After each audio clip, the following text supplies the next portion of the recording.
정치와 행복에 대한 주제로 심포지움을 한다고 제가 겨울방학 동안 핀란드에 가 있는데 김현희 선생님이 연락을 주셔가지고 정치와 행복에 대해서 제가 무슨 말을 할까요? 그런 좀 생각을 하다가 김두리 교수님과 장윤성 기자님이 오신다길래 네, 두 분이 참여 한번 뵙고 대화 나누면 참 좋겠다는 생각이 들어서 수락을 했습니다. 흔한 정답이 있는 것 같아가지고 정치와 행복에 대해서 북유럽 사례를 이야기해달라고 하면 이미 여러분들이 기대하는 정답은 다 있기 때문에 다 아는 이야기를 여기서 그냥 편안하게 해드리는 것이 꼭 필요할까 이런 고민을 잠깐 하면서 이 자료를 준비하게 됐고요. 오늘 뭐 약간 그 전형적인 대답들이 담겨도 있습니다만 그럼에도 불구하고 오늘의 시점에서 우리가 왜 북유럽을 다시 봐야 되는가 라는 문제의식을 가지고 자료를 준비해 봤습니다. 그런데 제가 번번이 지금 세 번째 우리 행복포럼에 초청을 해주셨는데 지난 두 번은 번번이 시간 때문에 늘 어려움을 겪었던 기억이 났는데 오늘도 좀 시간 제한이 많습니다. 가급적이면 짧게 할 수밖에 없고 또 그러다 보면 이제 조금 건너뛰면서 갈 수밖에 없는 양해를 좀 부탁드리고요. 정치와 행복에 관한 이제 북유럽의 접근 이렇게 아마 부르는 게 가장 정확한 편이 아닐까 이렇게 생각이 되는데요. 가장 행복한 나라들로 불리는 북유럽이 어떠한 접근들을 하고 있길래 그리고 특히 정치가 어떤 식으로 운영이 되고 어떤 역할을 하길래 오늘날 가장 행복한 나라들로 평가받는지 그 원인과 현상을 좀 살펴보고요. 그러나 이 북유럽 국가들도 오늘날 여러 중차대한 도전에 직면해 있는 것은 동일하기 때문에 제가 제목을 성취와 도전 이렇게 붙여봤습니다. 두 개의 그림을 배치했는데요. 왼쪽에 혹시 이 넷플릭스에서 보신 분 계실까요? 드라마 시리즈인데요. 덴마크의 정치 드라마입니다. 부르겐이라는 아마 그 뭐 여성 총리 비르게트인가요? 이렇게 아마 번역이 되어 있기도 할 텐데요.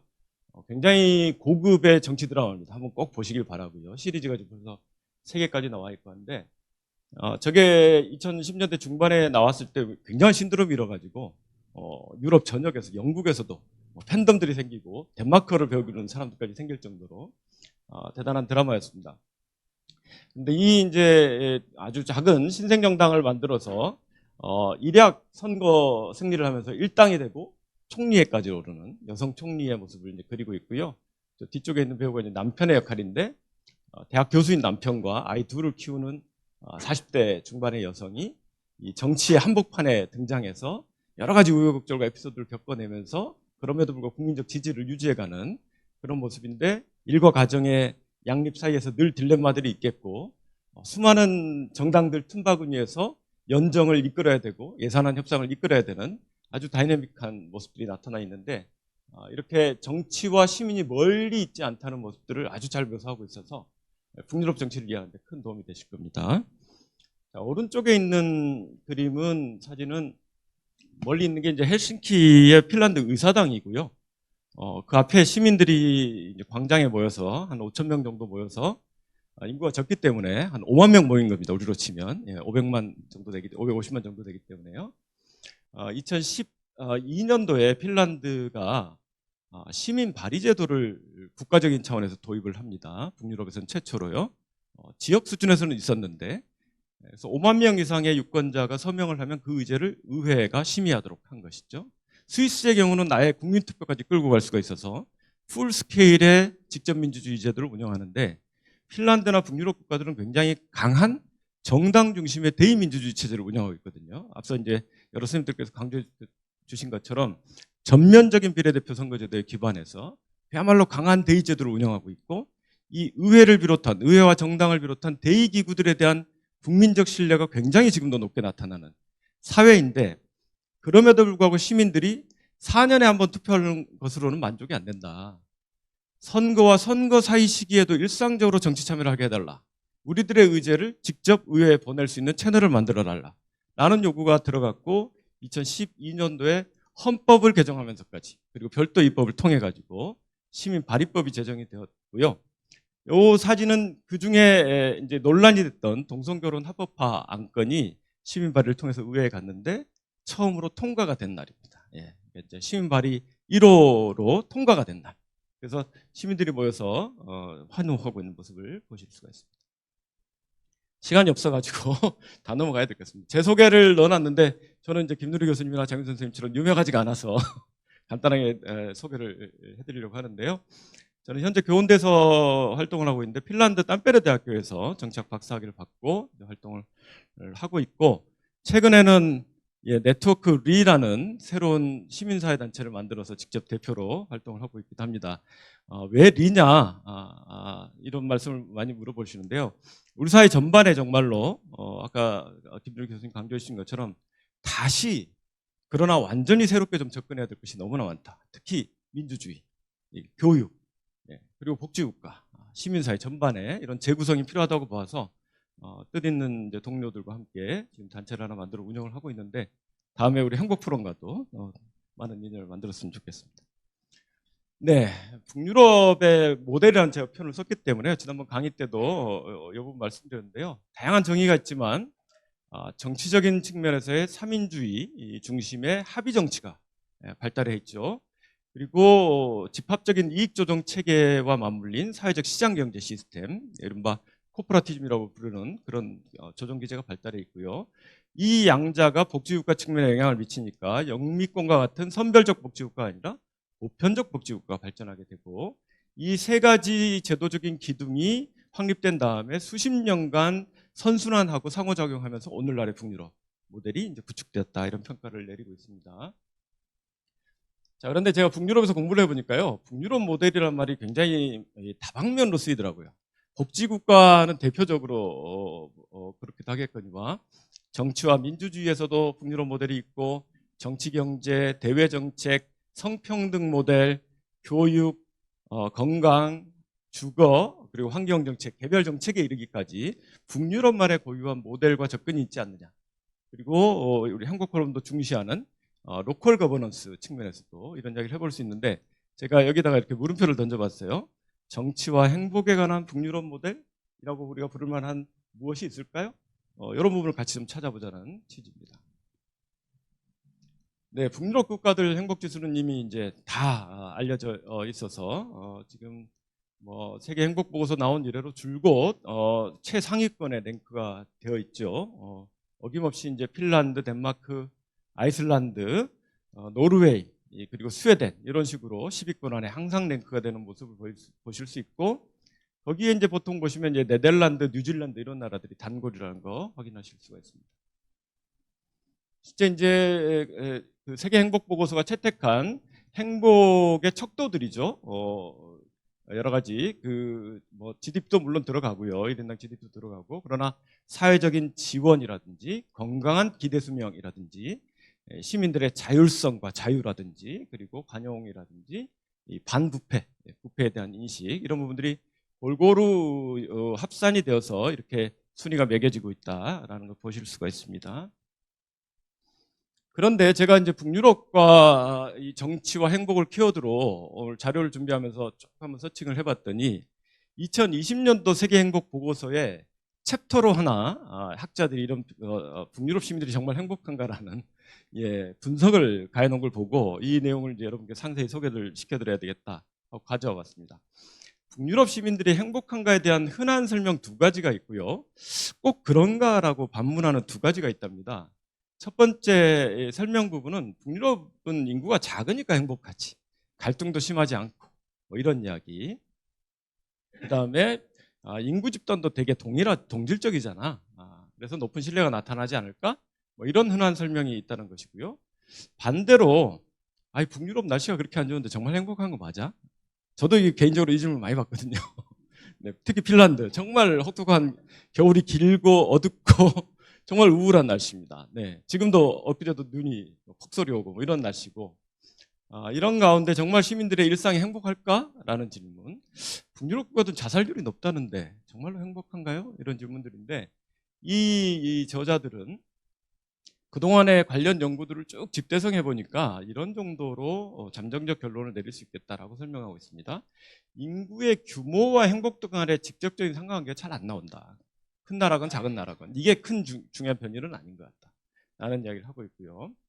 그 다음에 북유럽 국가들도 오늘날 굉장히 많은 이민자들이 거주하고 있다. 특히 이제 스웨덴은 가장 많은 이민자들 받아들이는 그런 관용적인 정책을 펼쳤기 때문에 그것 때문에 새로운 문제들도 많이 나타나고 있습니다만, 그리고 북유럽의 이 조사 결과들을 보면 이민자들도 삶의 만족도가 높게 나타나는, 상대적으로요, 다른 나라들에 비해서. 그래서 이 두 설명을 조금 기각을 하고 있습니다.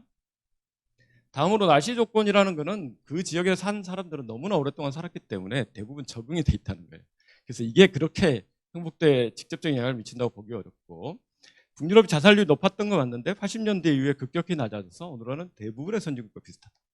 이런 설명입니다. 자, 그렇다면 북유럽 시민들이 진짜 행복한 까닭을, 원인을 어디서 찾아야 될까요? 덴마크의 흔히 말하는 휘게 문화, 스웨덴의 라곰, 이런 말들이 있죠. 핀란드의 시수, 이런 표현들이 있는데 이런 문화적인 어떤 요인에서 찾아야 될까요? 제 생각에는 북유럽 시민들이 행복한 이유는 무엇보다 다음과 같은 세 가지 측면에서 원인을 찾을 수 있을 것 같습니다. 첫째, 시민들의 디센트한, 품위 있고 평등한 삶을 가능하게 하는 보편적 복지국가 시스템, 관대한. 두 번째, 정부와 공공 거버넌스의 우수한 질, 그리고 민주주의의 높은 수준, 그리고 이와 같은 공공재대에 대한 시민들의 높은 신뢰. 이게 핵심이라는 거죠. 자, 세 번째, 오늘은 정치 이야기라서 제가 세 번째 하나 더 추가했습니다. 이미 사실 여기를 설명하면 다 들어가는 거죠. 그런데 세 번째를 하나 더 넣으면 포용적인 대표성, 전 인구 계층을 골고루 담아내는 포용적인 대표성, 그리고 폭넓은 시민 참여를 가능케 하는 민주적인 정치 시스템과 문화에서 찾을 수 있지 않을까. 이걸 조금 더 이제 세부적으로 나눠보면 한 제가 6가지 정도로 이렇게 5가지 정도로 넣어드렸는데요. 첫 번째, 이미 아까 보셨죠. 북유럽 모델에서 조정시장 경제 모델과 보편적 복지국가를 통해서 노동시장에서 실업과 같은 위험들이 항상 존재하는데요. 이런 구조적인 삶의 취약성이나 불안 요소를 줄여준다는 거죠. 복지국가 시스템을 통해서. 그리고 체계적인 사회보험과 관대한 사회수당을 제공합니다. 조세가 높은 대신에 상당 부분을 돌려주는 거죠. 아동수당, 학생수당에서부터 연금에 이르기까지. 자, 그걸 통해서 시민 삶의 높은 질과 웰빙을 보장한다. 특히 진보적인 조세 체계를 가진 나라와 높은 시민 행복 간에는 높은 상관관계가 나타난다라고 저자들은 보고하고 있습니다. 두 번째로 민주주의와 정부 및 공공거버넌스의 높은 질이죠. 그래서 투명성, 법의 지배, 이 법치주의인데 유럽으로운데요. 정말 우리나라가 이 법치주의에 대한 심각한 오독을 가지고 있다고 생각해요. 현 정부를 포함해가지고 그야말로 법률가들에 의한 통치, 강한 국가 중심의 통치, 이런 것들을 우리가 법치주의로 잘못 해석하는 경향들이 많은데 그러한 경향을 오히려 이 법을 통해, 법의 지배를 통해서 규제에 들어가는 시스템이라고 봐야 되겠죠. 수백 년간 확립된 법의 지배가 작동하고 있고, 정부는 대단히 효과적으로 움직이고 있고, 시민 참여가 높고, 언론 결사의 자유, 그리고 정치적 안정성, 이런 요인들이 맞물려서 우수한 정치적 제도적 프레임워크를 제공하고 있다는 거죠. 세 번째, 역시 이제 평등 또는 불평등의 문제입니다. 그래서 불평등이 삶의 만족도에 직접적인 영향을 미친다는 근거는 잘 확인되지 않는데, 이 불평등이 그럼에도 불구하고 시민들의 공정성에 대한 인식, 신뢰, 지위 불안에 대한 부분들, 그리고 경제사회적인 기회 등에 영향을 미치고, 이는 다시 삶의 만족도에 영향을 미칠 수 있다라고 보고를 하고 있습니다. 다시 한번 복지국가의 중요성이죠. 시민들로 하여금 경제 불안에서 자유롭게 하고 서로 간의 과도한 비교 심리로부터도 자유롭게 합니다. 아까 김누리 교수님 강조하셨던 과도한 경쟁 상황, 이런 부분들을 줄여주는 것이죠. 굳이 심각하게 경쟁할 필요가 없는 것이죠. 심지어 입시에서도요.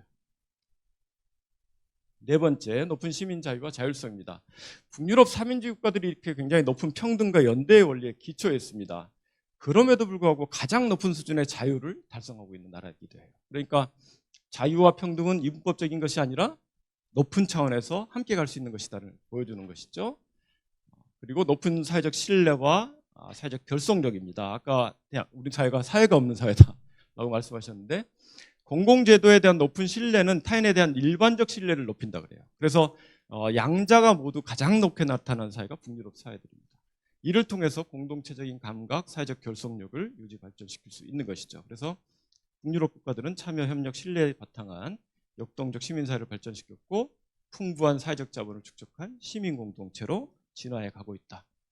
이러한 점들이 선순환 작용을 했기 때문에 오늘날과 같은 행복한 나라들이 되지 않았는가라고 분석을 해봅니다. 이거는 이제 다 넘어가야 되겠네요. 시간이 네, 쭉쭉 넘어가겠습니다. 자료 좀 봐주시고요. 이미 다 설명이 됐고요. 정치적인 측면에서 북유럽 모델이 어떤 특징을 가지고 있고 어떤 요인에서 우리가 시사점을 가질 것인지를 한 7가지 정도로 이렇게 정리를 해드렸는데 하나씩 뜯어보겠습니다. 우선 선거제도. 예, 의회 선거와 지방자치 선거를 포함해서 모두 전면적인 권역별 비례대표 선거제도를 운영하고 있다. 이것을 통해서 다양한 사회 집단의 정치 참여를 보장하는 포용적인 선거가 이루어지고 있는 것이죠. 여성도 청년도 다양한 사회적 약자 소수자들이 폭넓게 참여하고 있다. 그래서 굉장히 많은 정당과 후보들이 있는 걸 보실 수가 있고요. 자, 이렇기 때문에 이러한 제도를 통해서 폭넓은 다당제 정당 체제가 나타난다. 심지어 7개, 8개 원내 정당이 나타나는 상황이다라고 말씀을 드리고요. 핀란드에서도 녹색당이 대단히 강한 강세를 보이고 있는 것을 보실 수가 있습니다. 스웨덴과 최근 핀란드의 총선 결과들인데요. 지난 2019년도에 유명한 산나 마린 총리가 등장했던 연합정부죠. 무려 5개 정당이 함께 정부를 구성하는 거예요. 한 지붕 두 가족도 어려울 것 같은데 예, 좌파부터 중도 우파까지 상당히 폭넓은 스펙트럼의 정당 체제가 나타났고요. 이번 2023년 선거에서는 핀란드가 오른쪽으로 턴했다. 그래서 우파 정당들이 연합정부를 구성을 하게 됐는데 이들 또한 4개 정당 연합정부예요. 네, 이런 모습도 보실 수가 있고 그리고 의회 행정부 관계도 의회주를 기반으로 수평적으로 이루어지면서 연합정치와 합의정치가 발전한다. 그리고 일하는 의회 전통이 발전한다라는 모습을 보실 수가 있고요. 상임위원회에서 산더미 같이 안건 쌓아놓고 아주 실용적으로 토론하는 모습을 보실 수가 있습니다. 그리고는 의회 안에서만 정당들끼리만 협상하는 게 아니고 의회 바깥에 다양한 시민사회와 노동시장 행위자들과 상시적으로 상임위원회별로 이렇게 정책협의, 입법협의를 하는 모습을 보실 수가 있어요. 이것은 북유럽의 코퍼레티즘 전통이 입법 과정에까지 영향을 미치고 있는 모습을 보실 수 있는 겁니다. 이미 스웨덴과 덴마크에서는 1930년대부터 사회적 코퍼레티즘 전통을 발전시켰고 핀란드 또한 1960년대에 노사정 대타협을 이루어내면서 보편적 복지국가로 빠르게 진입을 하는 그런 모습이 나타났습니다. 최근 올해 지금 핀란드 노조들이 대대적인 정치적 파업을 하고 있는데요. 지금 아까 보수정부가 들어서서 대대적인 삭감 정책을 취하니까 노조가 강하게 지금 스트라이크를 전개하고 있고 이것이 큰 지금 변화를 불러일으키고 있는 상황인데 이 사진을 넣어드린 이유는 북유럽 국가들 또한 정체되어 있지 않다. 대단히 다이나믹하게 여러 이슈들을 포함해서 진화하고 있다는 것을 말씀드렸습니다. 핀란드는 러시아 문제가 있어서 조금 더 특이한데요. 100년 전 핀란드는 내전까지 했던 나라입니다. 좌우 갈등이 심해가지고. 이랬던 나라에서 대통령 권한이 상당히 비대하게 설계가 되었는데 1999년, 2000년에 전면적인 헌법개혁을 단행해서 대통령의 권력을 현저히 줄여버리고 총리와 의회 권력을 높이는 의회주의 원칙으로 나아가고 있다. 그러면서 대외정책 일부에 대통령이 정책 결정을 담당하도록 하는 상당히 우리로서도 시사점이 있는 모델인데요. 마침 올해 1월, 2월에 대통령 선거가 있었습니다. 6년 주기로 2회 연임이 가능한데요.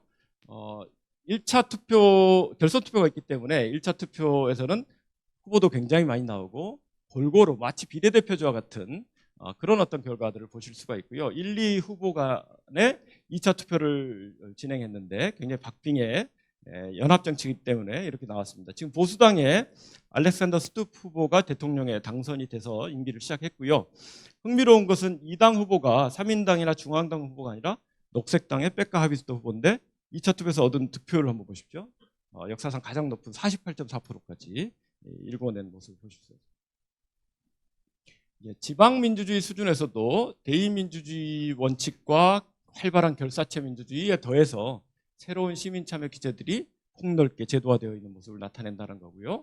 여기 또한 중요한 것은 비례대표 선거제도로 모두 뽑는다. 그러니까 우리로 치면 서울시, 부산시 모두 비례대표로 의회를 구성하고 이들 간의 협상을 통해서 항상 연정을 운영하고 있다. 헬싱키시도 4개 정당이 연정을 하고 있다는 것을 보실 수 있습니다. 그래서 정치적으로 연합을 하고 합의를 하고 타협하고 이런 부분, 갈등을 조정해내고 하는 부분이 아주 발달되어 있는 모습 보실 수가 있고요.